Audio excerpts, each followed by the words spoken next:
ఓం శాంతి.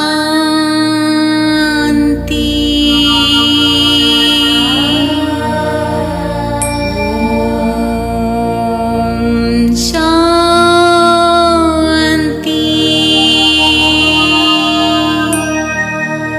ఓం శాంతి.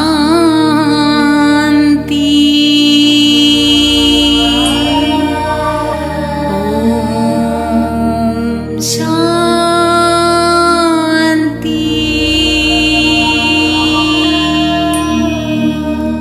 ఓం శాంతి. అందరికీ నమస్కారం. ఈ చరిత్రం తెలుసుకునే ముందు ఒక చిన్న విషయం. ఇది సంపూర్ణ ఆత్మజ్ఞానం, ఆత్మ పరమాత్మల కథ. దేవీ దేవతలంటే అందరికీ తెలుసు. కానీ వారు ఏ విధంగా దేవతలయ్యారు, వారినెవరు అలా తయారు చేశారు అనేది చాలామందికి తెలియదు. దశావతారాలుగా మనం చెప్పుకునే శ్రీమన్నారాయణుడు ఏ పురుషార్థం చేసి ఆది పురుషుడుగా నెంబర్ 1గా నిలిచాడో ఈ చరిత్ర ద్వారా తెలుసుకుందాం. నేను అంటే మేను అనే భ్రాంతిలోనే చాలామంది ఉన్నారు. కానీ నేను అంటే ఆత్మ, భృకుటి స్థానంలో ఉండే చైతన్య జ్యోతిర్బిందు స్వరూపం. ఆ స్థితిలో ఉండి ఈ చరిత్రను వినండి. ఇప్పుడు చరిత్రలోనికి వెళ్దాం. ఓం శాంతి. బ్రహ్మబాబా జీవిత చరిత్ర 13వ భాగం. ఇప్పుడు బ్రహ్మ కుమారి కుంజ గారు ఇలా మాట్లాడుతున్నారు. జిజ్ఞాసువులు యజ్ఞంలో ఉన్నన్ని రోజులు కాలం తెలియకుండా ప్రపంచానికి అతీతంగా స్వర్గంలో విహరిస్తున్నట్లుగా గడిపేశారు. మొదటిసారిగా బ్రహ్మబాబాను కలిసినప్పుడు బాబాకు పిల్లలకు మధ్య ఎంతో మధురమైన సంభాషణ జరిగింది. బాబా అన్నారు, పిల్లలు ఇంతకు ముందు నన్నెప్పుడైనా కలుసుకున్నారా అని. పిల్లలు, అవును బాబా, 5000 సంవత్సరముల క్రితం మేం మిమ్మల్ని కలుసుకున్నాము అని చెప్పారు. బాబా, ఖచ్చితంగా ఇదే రోజు ఇక్కడే ఇంతకు ముందు నన్ను కలుసుకున్నారని గట్టి నిశ్చయం ఉందా అన్నారు. పిల్లలు, బాబా, ప్రతి కల్పము మిమ్మల్ని కలుసుకుంటున్నామని చాలా గట్టి నమ్మకం ఉంది బాబా అన్నారు. బాబా, మంచిది, మీకెంతమంది పిల్లలు అని అడిగారు. పిల్లలు వారి వారి లౌకిక సంతానం గురించి చెప్పారు. అప్పుడు బ్రహ్మబాబా నవ్వుతూ, ఏమి శివబాబాను మర్చిపోయారా ఏంటి? సర్వ సంబంధాలు తండ్రితోనే కదా. మరి శివబాబాను మీ వారసునిగా చేసుకోకపోతే మీకు తండ్రి యొక్క వారసత్వం ఎలా లభిస్తుంది అన్నారు. ఆ మాటలకు అందరూ నవ్వేశారు. మళ్ళీ బ్రహ్మబాబా, మీరు ఎప్పుడు ఏడవరు కదా అన్నారు. పిల్లలు, లేదు బాబా, ఇక నుండి ఎప్పుడు ఏడవం. బాబా అన్నారు, నిజంగా అంటున్నారా? మీ సంబంధికులు ఎవరైనా చనిపోయినా మీరు ఏడవరా అని అన్నారు. పిల్లలు, లేదు బాబా, మేము ఎప్పుడూ ఏడవం అన్నారు. బ్రహ్మబాబా, మీరు దేహి అభిమానులు, నష్టమోహులు. మీకు పతులకు పతి అయిన అవినాశీ పతి శివపరమాత్మ దొరికారు. ఒకవేళ ఎప్పుడైనా మీరు ఏడిస్తే మీరు విధవలైనట్లే. మీరు అతిథులా లేక వారసులా? అతిథులైతే కేవలం బాబాను చూడటానికి మాత్రమే వస్తారు. వారసులైతే పూర్తి పిల్లలుగా అయ్యి వారసత్వాన్ని తీసుకుంటారు అన్నారు. పిల్లలు, మేము పూర్తిగా వారసులం అయిపోయాం బాబా. మీరు మీ మాటల ద్వారా జ్ఞానం చెబుతూ తండ్రిని పూర్తిగా తెలుసుకునేలా చేశారు. బాబా నుండి సుఖశాంతుల ఖజానాలను మా సొంతం చేసుకుంటాము. మా ఈశ్వరీయ జన్మసిద్ధ అధికారమును మేము ప్రాప్తి చేసుకుంటాం బాబా అని అన్నారు. ప్రాతకాలపు మురళి అయిన తరువాత బాబా పిల్లలందరితో ఇలా సంభాషించేవారు. పిల్లలకు టోలీని స్వయంగా తన చేతులతో తినిపించేవారు. తీయని శక్తిశాలి దృష్టిని ఇచ్చేవారు. కొంతమంది చిన్న చిన్న పిల్లలకు నుదుటిపై ముద్దు పెట్టి, ఈ పిల్లవాడు చాలా మంచివాడు, అనేకుల కళ్యాణం చేస్తాడు అంటూ మధురంగా మాట్లాడుతూ వారిని ప్రోత్సాహం చేసేవారు. ఆత్మిక శక్తిని కూడా వారిలో నింపేవారు.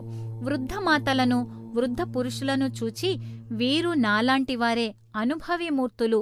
వీరు ఎవరికి జ్ఞానం చెప్పినా సూటిగా బాణం తగులుతుంది. వీరి గృహాన్ని వీరు ఆశ్రమంగా మార్చగలరు అంటూ కుమారి కుమారులకు కూడా అనేక సుమధుర వాక్యాలతో వారి మనస్సులను రంజింపజేసి జ్ఞానపు మత్తుతో నింపేవారు. ఆత్మిక నశతో వారిని మురిపించేవారు మరియు లాలనతో ముంచి తేల్చేవారు. ఇంతవరకు బ్రహ్మకుమారి కుంజగారు చెప్పారు. ఇప్పుడు ప్రకాశ్మణి దాదీజీ తన అనుభవాలను మరలా ఇలా చెప్తున్నారు. బాబా యజ్ఞములో బ్రహ్మ భోజనాన్ని తయారు చేస్తుంటే అక్కడికి వచ్చి కూరలు తరగటం, మిగిలిన పనులలో యజ్ఞవత్సలతో పాటు పనులు చేసేవారు. అప్పుడు పిల్లలు, బాబా, ఈ పనులు మేం చేస్తాము, మీరు పెద్దవారు కనుక ఈ పనులు చేస్తే అలసిపోతారు, మీరు విశ్రాంతి తీసుకోండి, మీరు కష్టపడితే మేము చూడలేము అని అనేవారు. ఈ మాటలకు బాబా ఎలా స్పందించేవారంటే ఈ మాటలను కూడా జ్ఞానంలోనికి మార్చి ఇలా అర్థం చేయించేవారు. బాబా, నేను కూడా శివబాబా బిడ్డనే కదా, మనందరం కర్మయోగులం, కర్మలు చేయకపోతే కర్మయోగులమని ఎలా రుజువవుతుంది? యజ్ఞసేవ సర్వోత్తమ సేవ. ప్రతి ఒక్కరూ తనువు, మనసు, ధనముల ద్వారా సేవ చెయ్యాలి. మన ఈ అలౌకిక జన్మ అంతా సేవల కొరకే. సాక్షాత్ శివబాబాయే నేను ఆత్మిక సేవాధారిని అంటారు.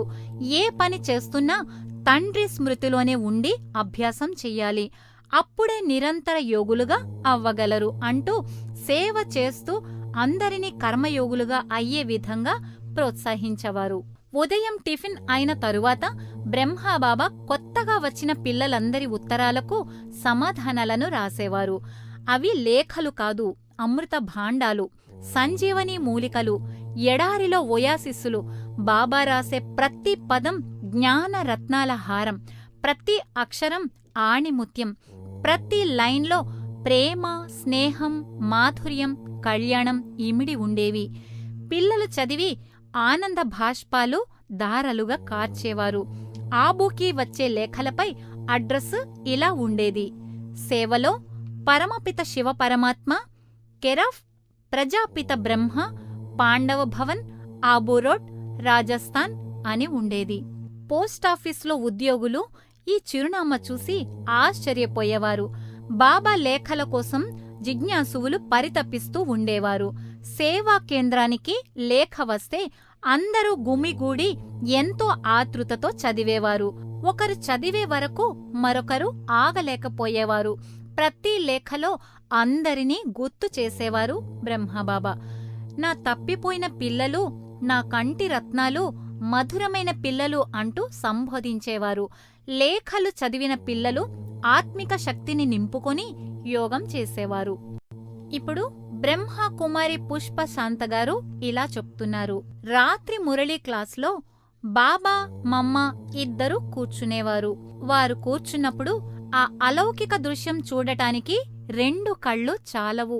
ఆ దివ్యమూర్తులలో పవిత్రత యొక్క ప్రకాశం ఎంతో స్పష్టంగా అనుభవమయ్యేది. వారి ముఖమండలం అద్భుతమైన తేజస్సుతో నిండి ఉండేది. భృకుటి మధ్యలో ఆత్మలు ప్రకాశమానంగా ఉండేవి. ఇద్దరూ హర్షితముఖులై స్నేహభరితమైన, ప్రేమపూర్వకమైన పవిత్రత యొక్క దృష్టిని పిల్లలకు ఇచ్చేవారు. ఆ దృష్టిని తీసుకున్న, ఆ దృశ్యం దర్శించిన వారి యొక్క జన్మ ధన్యం. ఈ ధరణిపై ఇంతకు మించిన అద్భుతం, అదృష్టం మరొకటి లేదు. ఇతరులకు ఆ అదృష్టం లేదు. జగదంబ సరస్వతి బ్రహ్మబాబాల ఎదురుగా కూర్చొని బ్రహ్మబాబా తనువునందు ప్రవేశించిన శివబాబాను దర్శించిన వారి ఆత్మ పునీతమవుతుంది, కళ్ళు ధన్యమవుతాయి. ఆ సుమధుర సుభాషణ విన్నవారి చెవులు పుణ్యప్రదమవుతాయి. మాతాపితల ఒడిలో దివ్య అలౌకిక ఆనందం పొందిన వత్సలు ఆ అనుభూతిని సదా మనసులో మననం చేసుకుంటూ ఉండేవారు. బాబా క్లాస్కు వచ్చే ముందు మమ్మ వచ్చి, అందరూ మనోవాక్కాయ కర్మలలో స్థిరంగా ఉన్నారా, సంకల్ప వికల్పాలతో బాధపడటం లేదు కదా అని అనేవారు. మరలా చూడండి, ఇంత ఉన్నతమైన తండ్రి వద్దకు వచ్చి వ్యర్థ చింతనతో సమయం వృధా చేస్తే మీకే నష్టం. ఈ అమూల్యమైన సమయాన్ని సద్వినియోగం చేసుకోండి. ఎవరికైనా ఏమైనా కావాలంటే మొహమాట పడకుండా అడగండి. ఎవరైనా ఏదైనా పొరపాటు చేస్తే సభాముఖంగా చెప్పేయండి. దానిని సరిదిద్దుకునే మార్గం తెలపటం జరుగుతుంది. చెప్పకపోతే అది మీ లోపల పెరిగి పెద్దదై మీ యొక్క పురుషార్థమును పాడు చేస్తుంది అని చెప్పేవారు. తరువాత బాబ్దాదా వచ్చి కూర్చునేవారు. వారు రావటం, నడవటం, నిలబడటం, కూర్చోవటం ఇవన్నీ కూడా ఎంతో అపురూపంగా, దర్శనీయంగా అనిపించేది పిల్లలకు. తీయని దృష్టిని ఇచ్చి బాబా మమ్మతో ఇలా అనేవారు, మమ్మా, అందరినీ కుశలం అడిగారా? ఎవరికైనా ఏమైనా అవసరాలున్నాయేమో అడిగారా అని. పిల్లలతో, పిల్లలు, శివబాబా బండారం అంతా మీదే, ఎవరూ సిగ్గుపడవద్దు, ఎవరికి ఏ ఆహారం సరిపడుతుందో అది తయారు చేసుకోండి. బాబా ఇంట్లో అందరూ సుఖంగా సంతోషంగా ఉండాలి. ఈ తనువు ఎంతో విలువైనది, దీని విషయంలో అశ్రద్ధ వహించొద్దు. ఎందుకంటే దీని ద్వారానే తండ్రిని స్మృతి చెయ్యాలి మరియు పురుషార్థం చెయ్యాలి, కర్మయోగం కూడా చెయ్యాలి. జన్మ జన్మల పాపాలు దగ్ధం చేసుకోవాలి. ఇది వికారము ద్వారా జన్మించి ఉండవచ్చు, కాని ఎప్పుడైతే భగవంతుని పరిచయం లభించిందో అప్పటి నుండి దీని ద్వారానే అవినాశీ సంపాదన మనం చేయగలుగుతున్నాము. అలాని దీనిపై మోహం కూడా ఉండరాదు, కాని జాగ్రత్తగా కాపాడుకోవాలి. పిల్లలకు ఏమి కావాలన్నా శివబాబా భండారము నుండి తీసుకోవచ్చు. ఇక్కడ ఎవ్వరూ ఇబ్బంది పడరాదు. మీకు బాబా ఒకే పనిని నిరంతరం చేయమని చెబుతారు, అది తండ్రి యొక్క స్మృతి. దానివల్లనే దివ్య గుణాల ధారణ జరుగుతుంది, పవిత్రత యొక్క శక్తి నిండుతుంది. ఇది కష్టమా? నేను మిమ్మల్ని హఠయోగం చెయ్యమనలేదు. సహజంగా తింటూ, తిరుగుతూ, పనులు చేసుకుంటూ భగవంతుణ్ణి స్మృతి చెయ్యండి. అందుకే దీనికి సహజ రాజయోగం అని అంటారు. ఇలా చేస్తే ఖుషి పెరిగి, దేహ భ్రాంతి తొలగి, సంపూర్ణ పవిత్రులై నాతో పాటు పరంధామం వచ్చేస్తారు అని చెప్పారు. పిల్లలు, పొరపాట్లు ఏమీ చెయ్యలేదు కదా, చేస్తే దాచిపెట్టకండి. జ్ఞానం తెలుసుకొని మరలా తప్పులు చేస్తే 100 రెట్లు ఎక్కువ శిక్ష పడుతుంది. మీరు ఇక్కడకు మీ భాగ్యం తయారు చేసుకోటానికి వచ్చారు, దానిని పోగొట్టుకోకండి. ఈ తండ్రి దండన విషయంలో ధర్మరాజు కూడా తండ్రి ఆజ్ఞను మీరినచో ధర్మరాజపురిలో శిక్షలు అనుభవించాల్సి వస్తుంది. లక్షలలో, కోట్లలో కొద్దిమంది, అది మీరే. మీరే సౌభాగ్యశాలులు, లక్కీ సితారలు. అశరీరులై దివ్య బుద్ధి ద్వారా పరంధామం చేరండి. సదా నాపై లగ్నము చేయండి. బాప్దాదా అలా చెప్తూ ఉంటే పిల్లలు అశరీరులై పరంధామములో శక్తిని పొందుతున్నట్లుగా అనుభవం చేసుకునేవారు. ఈ ప్రకారంగా రోజులు క్షణాల్లా గడిచిపోయాయి. జిజ్ఞాసువులు యజ్ఞమును వీడి వెళ్లాల్సిన రోజు రానే వచ్చింది. బాబా మమ్మ హాల్లో కూర్చున్నారు. ఒక్కొక్కరు వీరి వద్దకు వచ్చి టోలీ తీసుకుంటున్నారు. ఒకవైపు రికార్డు మోగుతుంది. ఆ పాట ఏమిటంటే, బాల్యపు రోజులు మరచిపోవద్దు, ఈ రోజు నవ్వి రేపు ఏడవవద్దు అని. బాబా పిల్లలతో, వింటున్నారా? మీకు ఎంతో శ్రేష్టమైన జీవితం లభించింది. శివబాబాను వదిలి మాయకు వశమై వికారాల వైపుకు వెళ్ళొద్దు అని చెప్పారు.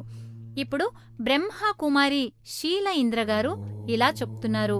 బాబా జిజ్ఞాసువులు ఒక్కొక్కరికి టోలి తినిపించి ఉన్నత గుణముల ధారణ కొరకు యుక్తులను, మార్గము వారికి తెలిపారు. ప్రతి ఒక్కరి కంటి నుండి ధారలు కారుతున్నాయి. ఎవ్వరికి కూడా ఇంటికి వెళ్లటం ఇష్టం లేదు, కాని వెళ్ళక తప్పదు. కొంతమంది దాక్కునేవారు, రైలు సమయం దాటిపోతుంది కదా అని. వారిని వెదికి పట్టుకుని బాబా వెళ్లమనేవారు. అప్పుడు వారు, మేము వెళ్లము బాబా, మీ దగ్గరే ఉంటాం బాబా అని బాబా చేతిని గట్టిగా పట్టుకునేవారు. అప్పుడు బాబా, మధురమైన పిల్లలు, మీరు నిజంగా బాబా వారిగా అయ్యారు. బాబా మిమ్మల్ని సేవ కోసం పంపిస్తున్నారు. మీరు వెళ్లి మరికొందరికి పరమాత్ముని యొక్క పరిచయాన్ని ఇవ్వండి. క్రోధం మనసులోనికి కూడా రానివ్వకండి. ఎవరితో గొడవలు పడకండి. మీరు దేవీ దేవతలు. మీ ప్రవర్తన ద్వారా ఇతరులను ప్రభావితం చేయండి. ఈశ్వరీయ జ్ఞాన యజ్ఞంలో మీ సేవను మీరు నిర్వర్తించండి అని చెప్పగా, పిల్లలు ఒక పసివాడు తల్లిని విడిచి ఉండాలంటే ఎంత బాధపడతాడో, ఎంత ఏడుస్తాడో, అలాగే బాబాని విడిచి వెళ్లటానికి జిజ్ఞాసువులు అలా అయిపోయి కొద్ది దూరం నడిచి వెళ్లి మరలా బాబా వద్దకు తిరిగి వచ్చేవారు. చివరికి బాబా మమ్మ వారికి బుజ్జగించి పంపించేవారు. వారు అయిష్టంగానే వెళ్ళేవారు. వారు ఇంటికి వెళ్లి జ్ఞానధారణ చేసి పురుషార్థం తీవ్రతరం చేసుకుంటూ పరిపక్వమయ్యి ఈశ్వరీయ సేవను చేసేవారు. ఈ విధంగా అనేక మంది జిజ్ఞాసువులు ఆబో కేంద్రానికి రావటం వెళ్లటం జరిగి అనేక చోట్ల సేవ జరిగి చాలా చోట్ల ఈశ్వరీయ సేవా కేంద్రములు వెలిసాయి. మా ద్వారా జ్ఞానము విన్నవారు చాలా ఆశ్చర్యపోయేవారు. వారికి మా మాటలు పరమ సత్యం అనిపించేది, కాని ఆచరించుట అసాధ్యం అనిపించేది. ఏ ఒక్కరో పక్కా అయ్యేవారు. మేము మా కర్తవ్యం నిర్వర్తించేవాళ్లము. ఎందుకంటే ఎవరికి ప్రాప్తి ఉంటే వారు జ్ఞానంలోనికి వస్తారు. కాని బాబా పరిచయం మాకు లభించలేదని ఎవ్వరూ చివరిలో బాధపడకూడదు. మాతేశ్వరి ఆబోకు వచ్చిన అనేక లేఖలను అందుకున్నారు. మమ్మాను రమ్మని ఎంతో ప్రేమతో విన్నవించుకున్నారు. అనేక ఆత్మలకు శాంతిని చేకూర్చుటకు, పరితపించుచున్న ఆత్మల జ్ఞానదాహమును చల్లార్చుటకు, వికారాల అగ్నిలో రగిలిపోతున్న ఆత్మలను శీతలపరచుటకు మాతేశ్వరీదేవి జగదంబ సరస్వతి 1956వ సంవత్సరములో నవంబరు నెలలో కాన్పూరులో తమ దివ్య పాదాలను మోపారు. కాన్పూరు సేవా కేంద్రానికి ఆమె చేరుకున్నారు. ప్రతిరోజు ఉదయం సాయంత్రం జ్ఞాన వీణను ఆలపించి అనేకుల జీవితాలలో వెలుగును నింపేవారు. మమ్మ సమాచార పత్రికలు హిందుస్థాన్ టైమ్స్, డైలీ టెలిగ్రాఫ్, దైనిక జాగరణ, స్వతంత్ర భారత, అడ్వాన్స్, ప్రదీప్ మొదలైన సమాచార పత్రికల విలేఖరులు మమ్మ వద్దకు వచ్చి మాట్లాడించి పత్రికలలో సారాంశం ముద్రించేవారు. వీటిలో ముఖ్యమైన శీర్షికలు విశ్వము, వ్యక్తిగత శాంతి, పృథ్వీపై స్వర్గం దిగనున్నది, సరస్వతి ప్రవచనములు, సుఖశాంతుల ప్రాప్తికి సహజ ఉపాయములు అనునవి ముఖ్యమైనవి.